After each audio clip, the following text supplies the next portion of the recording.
अब कितना अजीब समय आ गया है कि लोग ईश्वर को भी मजाक बनाने लगे। कोई राह चलते मूर्तियों को नाली के पास, रोड के किनारे, कहीं भी गंदी जगह पर फेंके हुए मिलते हैं। उसे प्रवाहित करने का कौन भार ले, चलो डाल देते हैं। कहीं पर भी देखकर मन बहुत दुखता है। कोई भगवान को रोता हुआ डालता है, तो कोई खाते हुए, तो कोई हंसते हुए। भाई, भगवान अब इतने सस्ते नहीं हैं कि कोई उनका उपहास उड़ाए। जब देवताओं की लाठी चलती है तो उसमें आवाज ही नहीं होती है। वो अपने को भक्त ही कहते होंगे ना, जिन्हें पाने के लिए, देखने के लिए ऋषि मुनियों को तपस्या करनी पड़ी थी। आजकल लोगों में इतनी आस्था उमड़ रही है कि भगवान को चौराहे पर फेंके हुए मिलते हैं।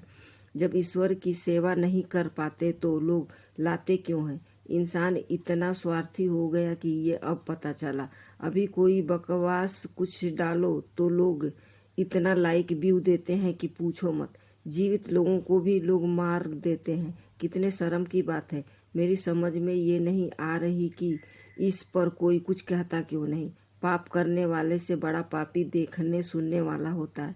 कहते हैं न कि उसकी मौन स्वीकृति होती है। भगवान भोग प्रसाद से खुश नहीं होते, इंसान का भाव देखते हैं। भाव में ईश्वर मार से भी खुश हो जाते हैं। भाव नहीं तो अपने को काट कर भी चढ़ा दो, ईश्वर प्रसन्न नहीं होंगे। एक बार भूकंप आता है तो लोग भागने लगते हैं। यदि सुनामी आती है तो कौन खड़ा रहकर देखता है। वैसे यदि ईश्वर सामने आ जाए तो अच्छे अच्छे लोग देखकर वहीं दम तोड़ देंगे। हंसना, खाना, रोना सब ईश्वर का मजाक बनाना होता है। किसी और धर्म में लोग अपने ईश्वर का कभी भी इतना मजाक नहीं बनाते। ये सब हमारे ही धर्म के साथ होता है। कहते हैं ना कि मन चंगा तो कठौती में गंगा।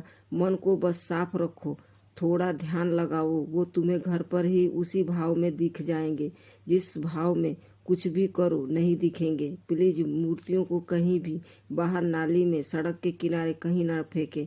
वैसे तो बूढ़े माँ बाप को ही लोग फेंक देते हैं, तो मूर्तियाँ क्या चीज़ है।